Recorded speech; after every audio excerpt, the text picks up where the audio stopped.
Welcome back. I'm Sage, and this is Easy English with Sage. Let me ask you something honest. You've been studying English for years. You understand it, you read it, you can write it. But the moment you walk into a high-stakes meeting, a boardroom, a client call, a presentation with senior executives, something shifts. The words slow down. The sentences get shorter. And instead of sounding like the intelligent, capable professional you are, you end up saying something like, "Yes, I agree," or "That's a good idea," and then quietly hoping no one asks you to say more. That gap, the one between what you know and what you actually say in the room, that's exactly what we're working on today. This video is called Advanced English for Meetings: What Executives Say. And I want to be precise about what that means. This is not a vocabulary list. This is not a textbook lesson about formal versus informal language. What we're doing today is something far more specific. We're going inside the language that executives, senior professionals, managers, directors, and leaders actually use when they're running meetings, handling disagreements, making decisions, and building credibility in the room. Not what a grammar book says they should say, what they actually say. If your goal is to sound confident, intelligent, and natural in professional English, this channel is built for you. Every session here is designed for serious adult learners, people who've moved past the basics and are ready to operate at a higher level. If that's you, consider subscribing. Consistency in how you practice is one of the most important decisions you can make for your growth. Now, let's get into it. There's something that happens in meetings that nobody really talks about openly. It's this: the people who sound most credible in a room are rarely the ones who speak the most. They're the ones who speak at the right moments with the right words, and with a kind of calm control that makes everyone else pay attention. That quality, that executive presence in language, is learnable. And today, you're going to practice it. We're going to move through several distinct parts of a professional meeting, from the opening to the close.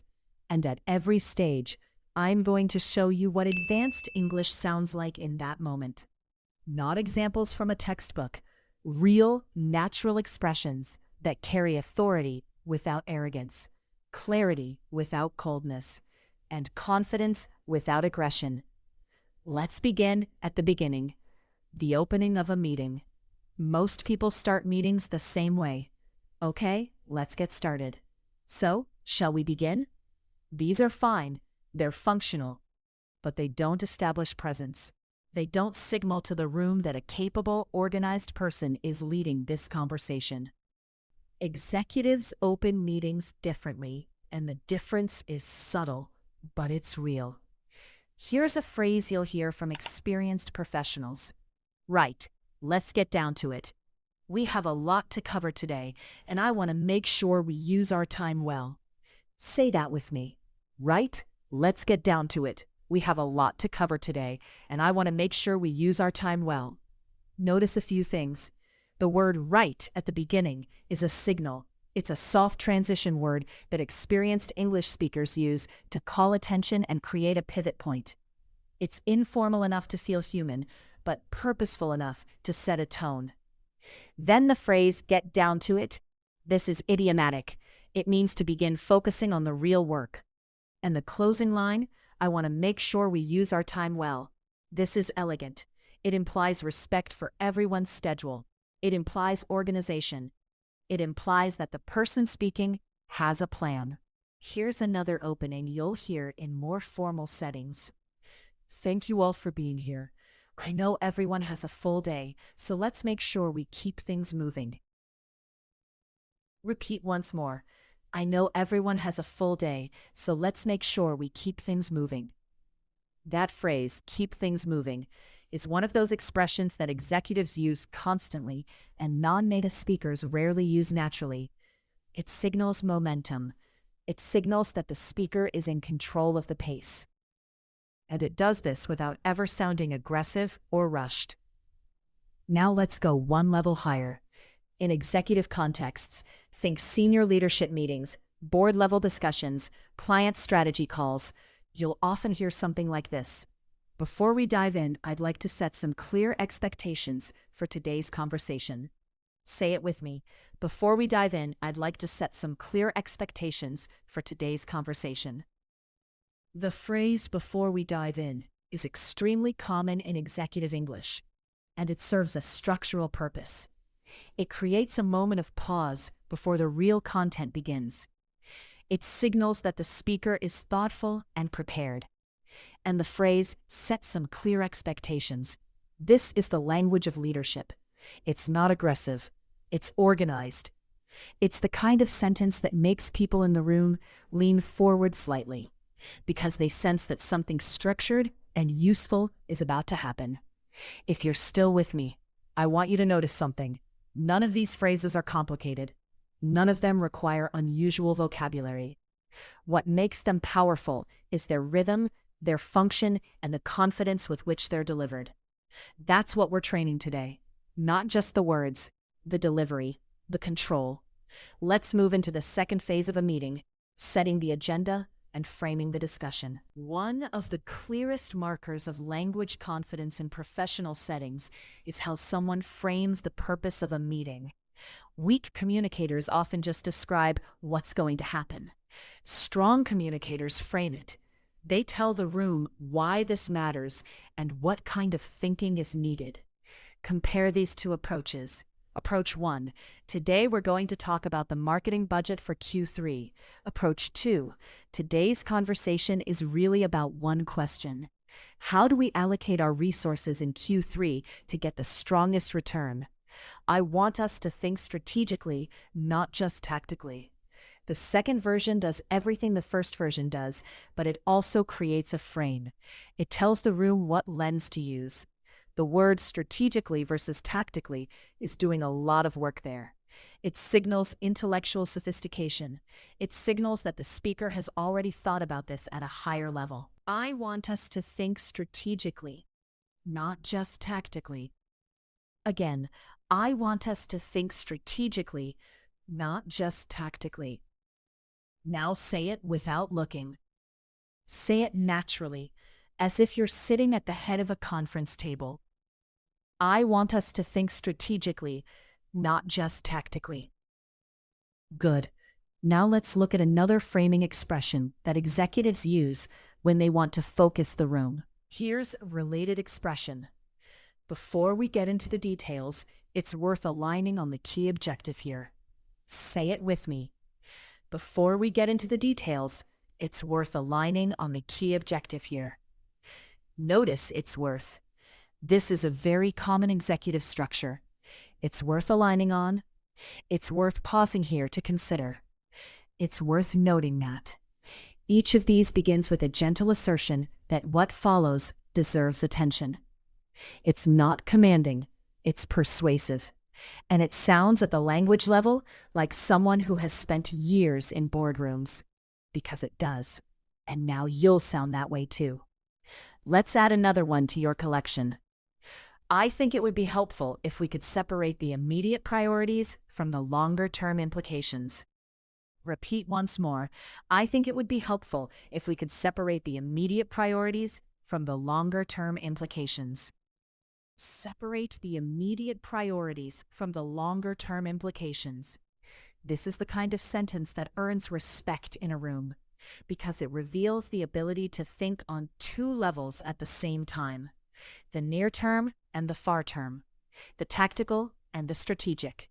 When you say something like this, people don't just hear the content, they hear the quality of the thinking behind the content. We're building something real today, and I want to make sure we go deep enough that these phrases don't just live in your notes. They become part of how you think. Let's move into one of the most challenging parts of professional communication: contributing your opinion in a meeting without sounding uncertain or without sounding aggressive. This is a calibration problem. If you express your opinion too softly, You sound unsure of yourself, and people may discount what you say. If you express it too directly, you can come across as confrontational or inflexible, especially in cross-cultural professional settings. Executives have learned to occupy a middle space, a zone of confident, clear, diplomatically framed opinion. Let's practice that zone. Here's a weak version. I think maybe this could be a good idea. Here's a stronger version. From my perspective, this is a direction worth serious consideration. Repeat. From my perspective, this is a direction worth serious consideration. The phrase, from my perspective, does several things. It acknowledges that this is your viewpoint, not an absolute truth, which is diplomatic. But it also positions you as someone who has a perspective, which is different from someone who just agrees with whatever is said.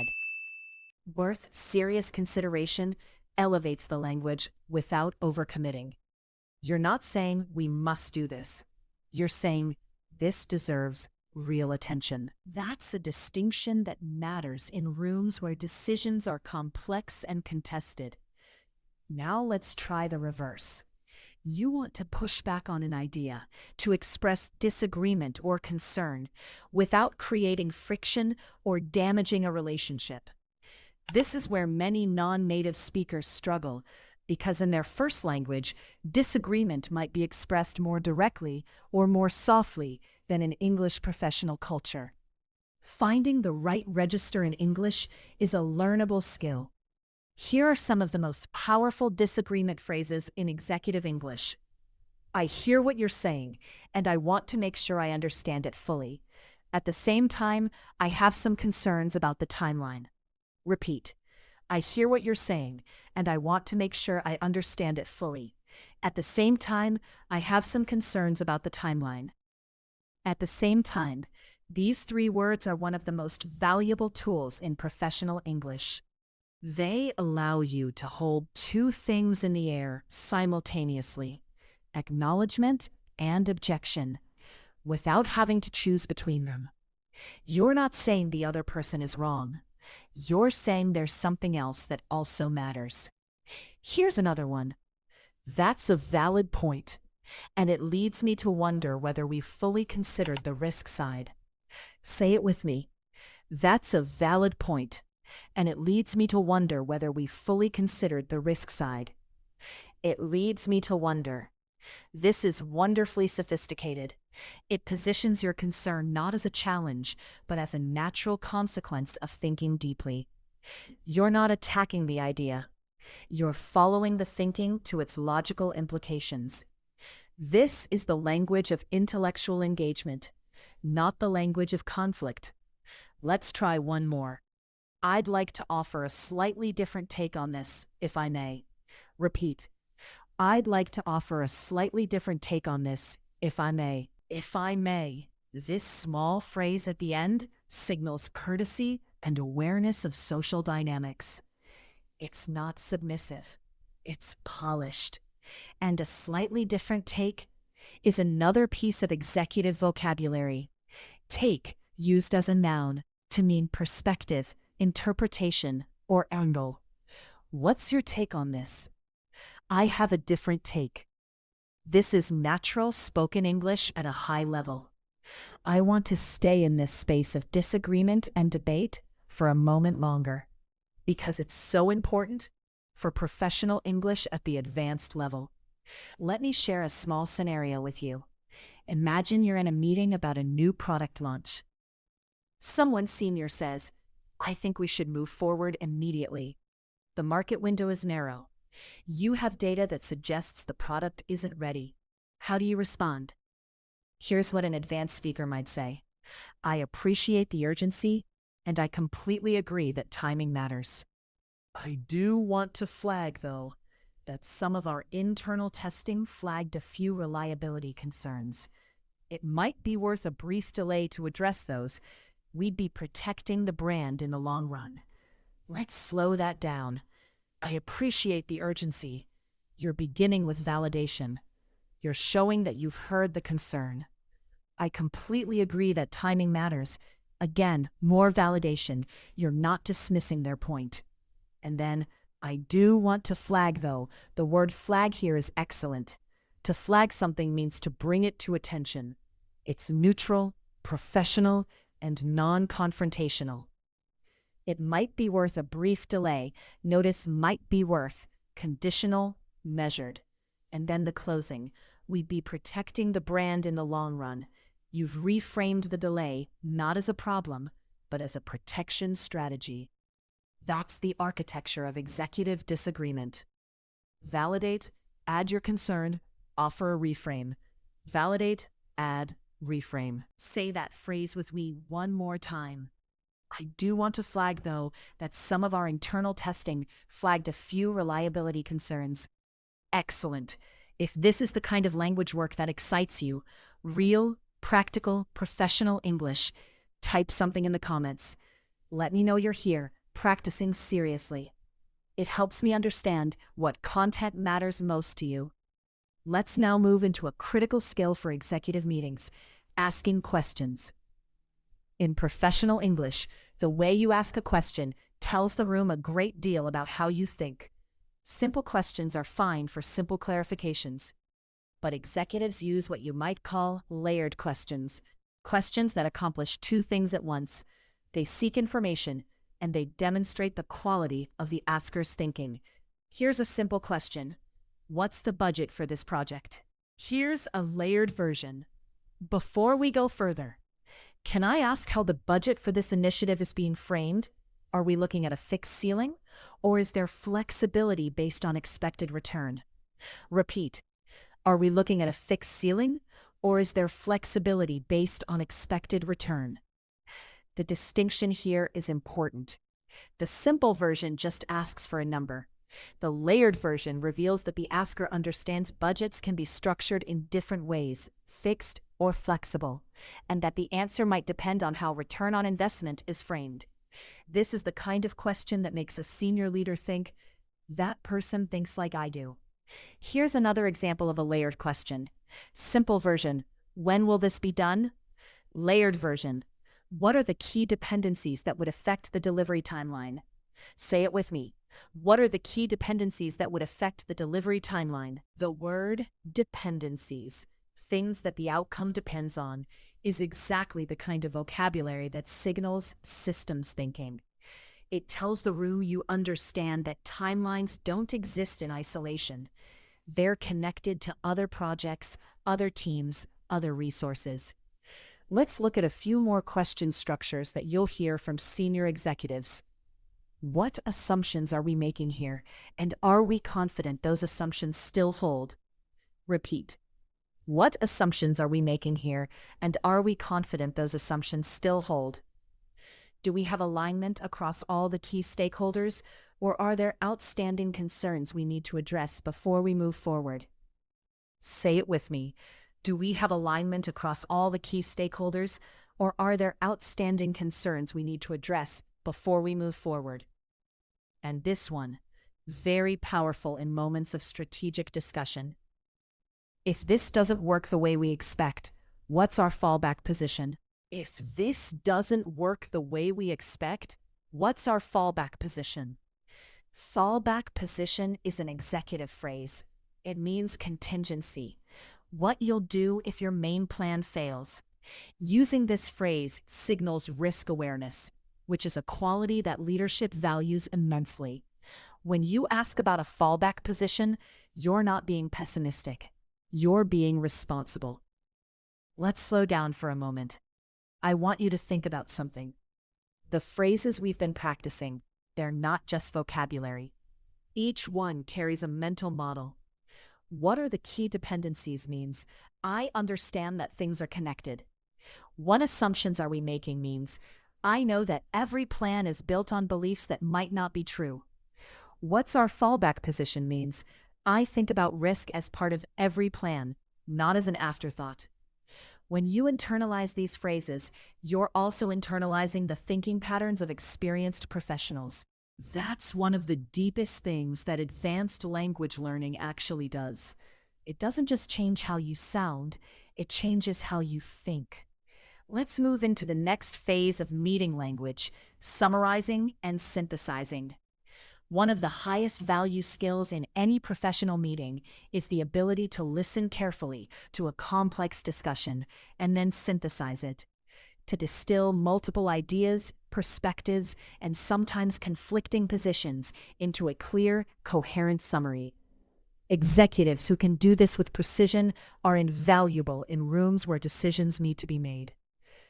Here's what weak synthesis sounds like. So basically, we talked about a lot of things, and now we need to decide what to do. Here's what executive synthesis sounds like. Let me try to pull together what we've been discussing. It seems like there are two distinct perspectives here. One camp is prioritizing speed to market. The other is prioritizing product quality and long-term brand positioning. The real question we need to answer is, which risk is more acceptable to us, launching too early or missing the window? Say that final question with me. Which risk is more acceptable to us, launching too early or missing the window? That's a synthesis. It takes a messy discussion and compresses it into a binary choice, a decision point. This is what executives are trained to do, and the language of it follows a pattern. Summarize the two sides, identify the core tension, reframe it as a decision. Let's practice the structural phrases that allow you to do this. If I'm reading the room correctly, the central tension here is between X and Y. Repeat. If I'm reading the room correctly, the central tension here is between X and Y. I want to try to synthesize what we've heard. It sounds like we broadly agree on the what, but we have different views on the how and the when. Say it with me. It sounds like we broadly agree on the what, but we have different views on the how and the when. This is elegant. The what, the how, and the when. By using these as nouns, you're creating a framework on the spot. You're organizing the conversation in real time. People in the room will mentally nod along because you've given structure to something that felt unstructured. Another synthesis phrase. So what I'm hearing is that the core concern isn't the strategy itself, it's the execution capacity. Is that a fair characterization? Repeat. The core concern isn't the strategy itself, it's the execution capacity. Is that a fair characterization? That phrase at the end, is that a fair characterization, is one of my favorites in professional English. It's humble and confident at the same time. It invites correction without undermining the synthesis you just offered. It shows you care about accuracy, not just sounding smart. Now, let's layer another expression on top of this. Sometimes in meetings, you want to acknowledge that the discussion has been rich and multi-layered before you synthesize. Here's how executives do that. We've covered a lot of ground today, and I want to make sure we leave this room with some clarity. Repeat. We've covered a lot of ground today, and I want to make sure we leave this room with some clarity. Covered a lot of ground. This idiomatic phrase means that the discussion has been broad and thorough. It's a respectful acknowledgement of the work the room has done. And leave this room with some clarity? Beautiful. It frames the synthesis as a service to everyone, not a performance of individual intelligence. You're building real fluency here. Notice how we've been moving through the phases of a meeting: opening, framing, contributing, questioning, synthesizing. And in each phase, the language has a different texture, different rhythm, different function. That's what executive English is. It's not one set of words. It's multiple registers that you move between fluidly, depending on what the moment requires. Let's continue. Now we come to one of the most nuanced aspects of advanced meeting English: handling conflict. Conflict in meetings is inevitable. People disagree. Priorities compete. Personalities clash. What separates high-level communicators from everyone else is not that they avoid conflict. It's that they manage it with a kind of language precision that de-escalates tension without suppressing important differences. Let's start with a common scenario. Two colleagues are debating an approach to a problem, and the conversation is becoming heated. You're in the room. Perhaps you're leading the meeting, or perhaps you're a senior participant. How do you intervene? Here are some phrases that executives use to de-escalate without dismissing either party. I think both of these perspectives are genuinely valuable, and I don't want to lose either one. Let's see if we can find the common ground between them. I don't want to lose either one. Let's see if we can find the common ground between them. You've probably heard this before, but notice how it's embedded here. It's not being used as a cliché. It's being used purposefully, as a directive. You're telling the room where to go next, not backward into the debate, forward toward convergence. Another de-escalation phrase, I appreciate the passion in this room. It tells me we all care about getting this right. Let's channel that energy into finding a solution. Say it with me. Let's channel that energy into finding a solution. This is a sophisticated move. Instead of suppressing the emotion in the room, you're reframing it as evidence of commitment. It tells me we all care about getting this right. This is deeply generous. It assumes positive intent. It says the heat in this room is not a problem to be managed, it's a resource to be directed. Here's one more for moments when disagreement runs deeper. I want to be transparent about where I stand, while also being genuinely open to changing my view if the evidence supports it. Repeat. I want to be transparent about where I stand, while also being genuinely open to changing my view if the evidence supports it. This sentence does something rare. It establishes your position, you're not a pushover, while simultaneously modeling intellectual humility. You're saying, I have a view, and I'm willing to defend it, but I'm not attached to being right. I'm attached to finding the truth. That's the hallmark of a senior communicator. Let's move now into a section of language that I think you'll find immediately useful. The language of decision-making. In meeting contexts, decisions are the ultimate output. Everything else, the discussion, the debate, the synthesis, exists to enable a decision. And the way executives talk about decisions is strikingly different from how less experienced professionals talk about them. Compare these two versions of the same moment. Version 1. Okay, so we need to make a decision about this. What does everyone think we should do? Version 2. We've had a thorough discussion, and I think we're at a point where we need to move to a decision. Based on what we've heard, I'd like to propose that we go with option B, with the caveat that we build in a review point at the 6-week mark. Does that have the room's support? Say it with me. I'd like to propose that we go with option B, with the caveat that we build in a review point at the 6-week mark. The word caveat. This is important. It means a condition or qualification attached to a decision. Using caveat in a meeting signals that you're making a nuanced decision, not a blunt one. You're saying, we're committing to this path, but we're also being responsible about the uncertainty involved. And notice the closing question.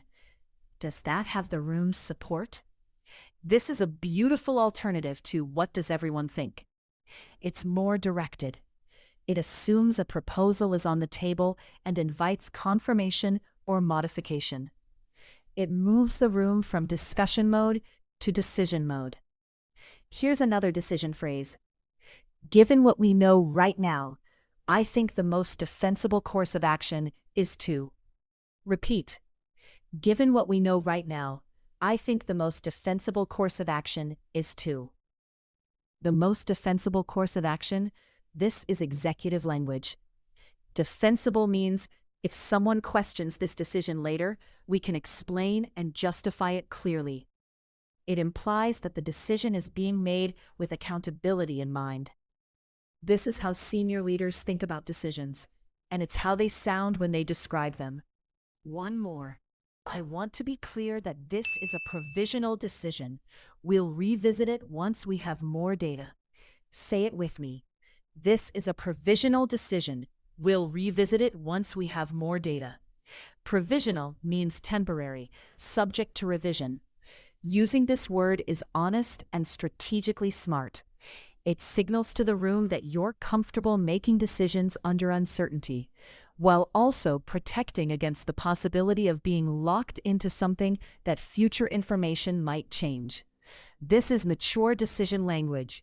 Are you still with me? Good. We're deep into this now, and I want to make sure we're practicing, not just listening. Take one of the decision phrases we've just covered. Pick any one and say it out loud right now. Add a realistic ending to it. Imagine you're in a real meeting. This is how fluency is built, not by recognizing phrases when you hear them, but by generating them yourself, in context, under slight pressure. We've talked about opening, framing, contributing, questioning, synthesizing, handling conflict, and decision-making. Now I want to spend time on something that's often overlooked in English learning, the language of accountability and follow-through. After a decision is made in a meeting, there's always a moment where someone needs to take ownership of next steps. How this language is handled matters enormously. It's the difference between a meeting that produces action and a meeting that produces more meetings. Here's what weak accountability language sounds like. Okay, so someone needs to do this. We should probably figure out who's going to do what. Here's what executive accountability language sounds like. Before we close, I want to make sure we have clear ownership on each of the action items. Let's confirm who's taking this forward and by when. Repeat. I want to make sure we have clear ownership on each of the action items. Clear ownership. Two words that do serious work. Ownership implies not just responsibility, but commitment. When you say clear ownership, you're asking people to actively claim accountability, not just be assigned it. There's a psychological distinction there that experienced leaders understand. And this phrase, who's taking this forward? Taking something forward means progressing it, moving it toward completion. It's more active than who's responsible for this, because it implies momentum. It's a forward-looking phrase. Here are some more accountability and follow-through phrases. Let's make sure we leave this meeting with clear next steps and named owners for each. Repeat. Clear next steps and named owners for each. I'll own that action and come back to the group with a recommendation by the end of the week. Say it with me. I'll own that action and come back to the group with a recommendation by the end of the week. Notice, I'll own that action. This is proactive accountability. You're not waiting to be assigned something. You're stepping forward and claiming it. In meetings where everyone is watching to see who will lead, this phrase, delivered calmly and with confidence, signals exactly the kind of professional maturity that gets noticed. And this one, for following up after a previous meeting. Before we move into new topics, I want to do a quick check on where we are with last week's actions. Repeat. I want to do a quick check on where we are with last week's actions. This is the language of continuity and accountability. It tells the room that commitments made in meetings are real commitments, that they're tracked, and that they'll be revisited. This is how high-functioning teams operate, and this is the language that enables it. Let's now go into a register that many learners find challenging, the language of executive presence in informal moments within meetings. Every meeting has moments of transition, moments between agenda items, or moments where the formal structure softens briefly. How you handle these moments is part of executive communication. The goal isn't to be stiff and formal every second. It's to be human, warm, and grounded, while never losing the underlying confidence and competence. Here's a transition expression used to move from one topic to another with warmth. That was a rich conversation. Let's hold on to those ideas and bring them back when we discuss the next phase. For now, let's shift our focus to. Here's one for acknowledging a contribution from someone in the room. That's actually a really important distinction. I'm glad you raised it. Say it with me. That's actually a really important distinction. I'm glad you raised it. This is the language of recognition. In meetings, being recognized by a senior person for a contribution is enormously motivating. And the way a leader delivers this recognition matters. That's actually a really important distinction. Actually here adds natural emphasis, implying a slight element of surprise or heightened appreciation. I'm glad you raised it. This validates the courage it sometimes takes to speak up. Now let's look at one more transition expression, one that's used when a meeting runs into something that can't be resolved in the time available. I think we've surfaced something important here that deserves more dedicated time.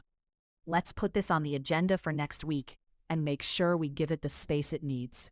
We've surfaced something important here that deserves more dedicated time.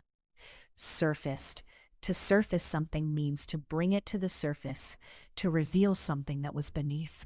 It's a beautiful verb in meeting contexts. And deserves more dedicated time. This is respectful of the complexity of the issue. You're not dismissing it. You're elevating it to something worth a proper conversation. We're now at a point in our session where I want to do something slightly different. I want to take everything we've practiced and run it through a continuous practice sequence. I'm going to present a brief scenario, and after each moment, I want you to say the relevant phrase out loud before I give it to you. Think of this as a gentle test, a way to see how much has settled into your active vocabulary. Imagine you're in a senior leadership meeting. You're a mid to senior manager, and you've been asked to present an update on a project and then facilitate a brief discussion. You walk in, the room settles. What do you say to open? Take a moment. Say something. Here's what an executive might say. Thank you all for your time today. We have about 40 minutes, and I want to make sure we use it well. Let me start with a brief update, and then I'd like to open it up for discussion. Notice the final sentence. Open it up for discussion. This is a standard professional phrase, but it signals inclusive leadership. You're not going to lecture. You're going to start a conversation. Now, someone asks a challenging question early on, before you finished your update. They say, "Can you just tell us whether this is on track or not?" They're being a bit abrupt. How do you respond without getting defensive? Here's a strong response. That's the right question, and I'll answer it directly. Yes, we're on track, with some caveats I'll come to in a moment. I want to give you the full picture so we can have an informed discussion. That's the right question, and I'll answer it directly. Starting with "that's the right question" is sophisticated. It validates the interruption without yielding to pressure. You're saying, "This is a legitimate question, and I welcome it." And then you answer directly, "Yes, we're on track," before adding nuance. This structure, answer first, then nuance, is the mark of clear executive communication. Later in the discussion, two colleagues disagree about the approach. How do you bring it back together? You say, "I appreciate both perspectives here." The tension between them is actually clarifying the decision we need to make. Let me see if I can frame it this way. Repeat, the tension between them is actually clarifying the decision we need to make. This is masterful. You're not resolving the tension by eliminating one side. You're saying the tension itself is productive. It's pointing toward what needs to be decided. This is the highest level of facilitation language. As the meeting approaches its end, you need to close cleanly. What do you say? Here's your closing. Before we finish, let me quickly recap what we've agreed and what actions we're taking away. This ensures we all leave with the same understanding. Repeat. This ensures we all leave with the same understanding. That final phrase, the same understanding, is about alignment. It acknowledges that miscommunication is possible after even the best meetings, and that a brief recap protects against it. It's responsible, it's professional, and it's the kind of closing that makes people feel the meeting was well run. Let's take a breath. You've been practicing for a long time now, and I want to take a moment to acknowledge something. What you're doing by being here, by engaging seriously with this level of professional English, is not small. Many people at your stage of language learning stop pushing. They reach a level of functional communication, and they stop there because it's comfortable. You haven't stopped, and that matters. The gap between functional and excellent in professional English is not about grammar. It's not about vocabulary size. It's about register. It's about precision. It's about the ability to read a room and match your language to the moment. And that's exactly what we've been practicing today. Let's go deeper into one more area, the language of persuasion.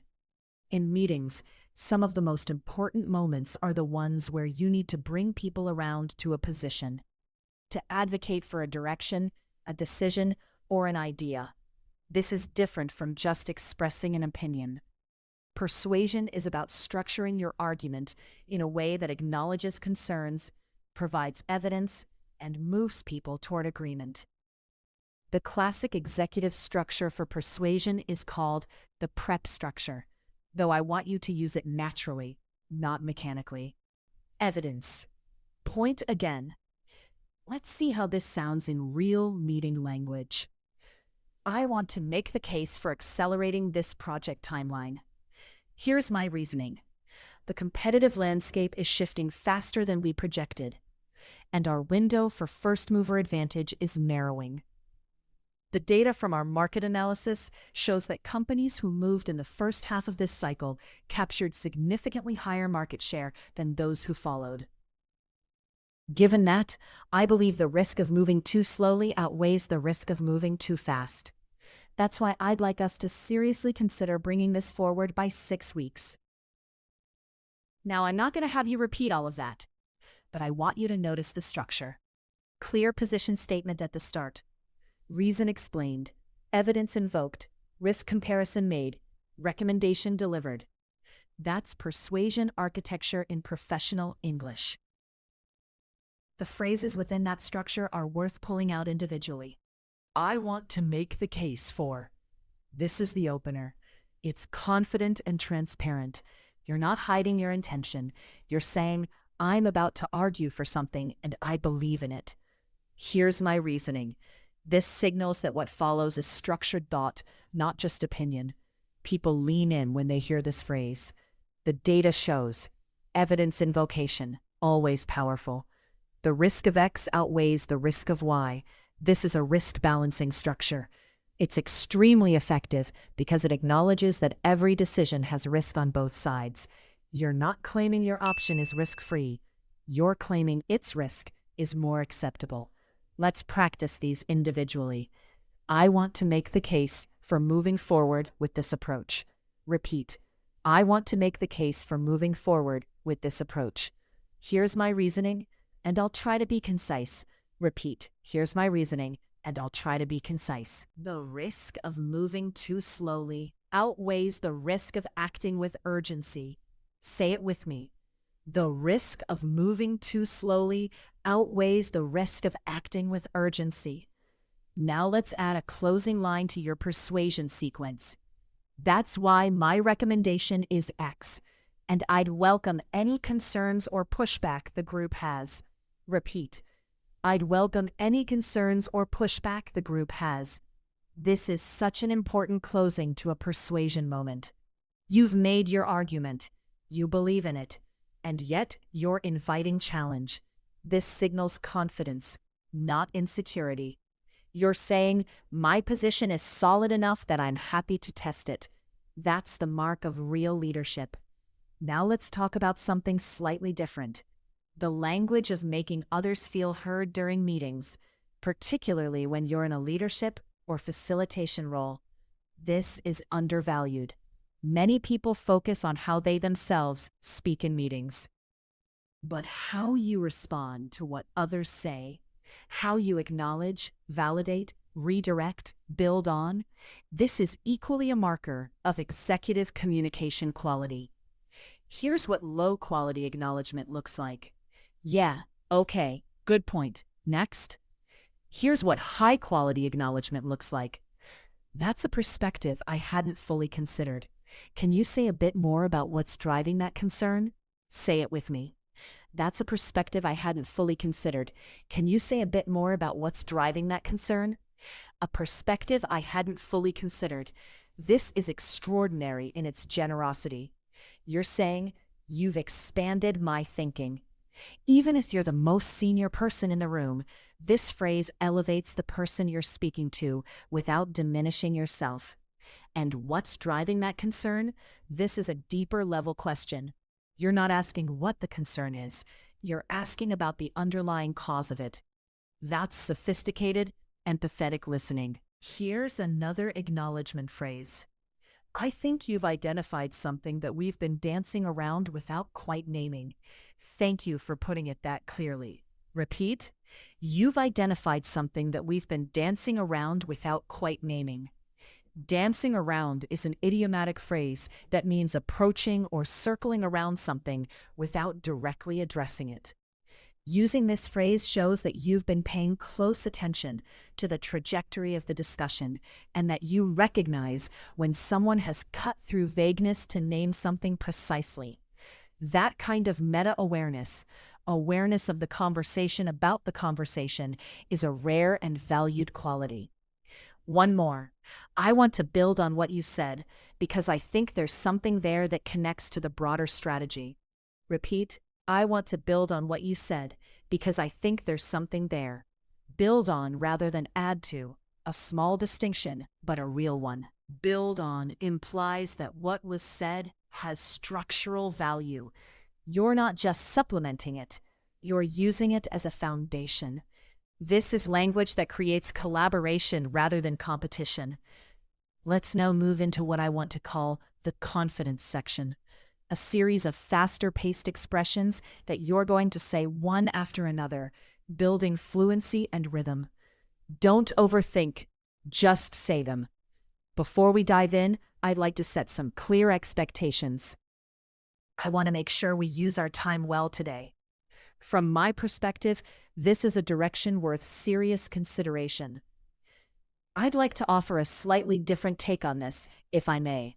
At the same time, I have some concerns about the timeline. Let me try to pull together what we've been discussing. The central tension here is between speed to market and product quality. I'd like to propose that we go with option B, with the caveat that we review at the 6-week mark. I want to make sure we have clear ownership on each of the action items. I want to make the case for moving forward with this approach.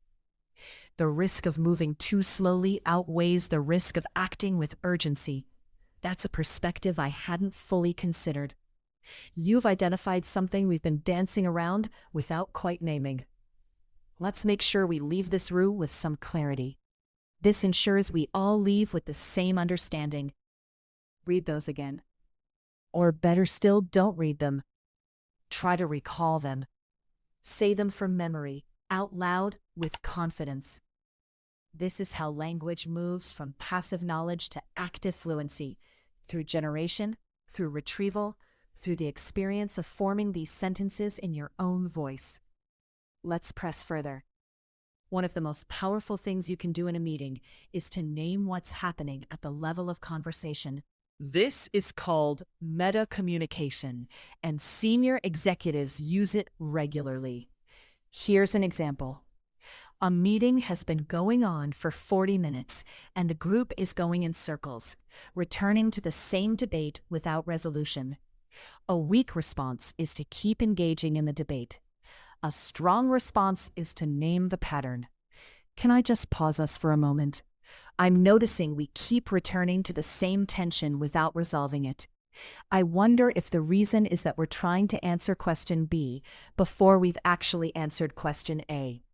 Let's go back one step. Repeat. I'm noticing we keep returning to the same tension without resolving it. I'm noticing. This is meta communication. You're not making an accusation. You're making an observation from a slightly elevated position. And let's go back one step. Clean, simple, and decisive. You're not going backward in spirit. You're going backward to go forward more effectively. Here's another meta communication phrase. I want to name something that I think might be shaping this conversation, and I hope this is a useful observation, not a distraction. Repeat, I want to name something that I think might be shaping this conversation. This is brave language. You're about to say something that might be uncomfortable, and you're signaling that while framing it as a service to the room, not as a criticism of individuals. The phrase, I hope this is a useful observation, not a distraction, is another example of executive courtesy. You're taking responsibility for how your words might land before they land. And this one, for moments when a meeting has drifted from its purpose. I want to gently bring us back to the original intent of this conversation. Say it with me. I want to gently bring us back to the original intent of this conversation. Gently here is doing enormous work. It softens what could be experienced as a correction. It says, I'm not criticizing anyone for where we've gone. I'm just steering us back. The word gently plus the phrase original intent, this is a combination that's both authoritative and kind. I want to spend a few minutes now on language that you'll use not when you're speaking in a meeting, but when you're speaking after one. When you're following up, confirming, and moving things forward in writing or in quick conversation. After a meeting, the language of follow-up is critical, because this is where commitment becomes action, or where it quietly disappears. Here are some of the most used and most powerful follow-up expressions. Just wanted to follow up on the conversation from yesterday. I wanted to confirm my understanding of the next steps. Following our discussion, I'd like to propose a brief call this week to align on the approach before we move forward. As a follow-up to the meeting, I've outlined the key decisions and action items below. Please let me know if I've missed anything or if there are any corrections. Say that last one with me. Please let me know if I've missed anything or if there are any corrections. This closing phrase in a follow-up note is elegant because it acknowledges your fallibility while still demonstrating organization and initiative. You've done the work of summarizing. You're inviting refinement. That's collaborative and competent at the same time. Here's a phrase for when you need to escalate something after a meeting didn't reach a decision. Given that we weren't able to reach a conclusion in yesterday's session, I'd like to request a brief additional conversation with the key stakeholders to work through the remaining open points. I'd like to request a brief additional conversation with the key stakeholders to work through the remaining open points. Open points.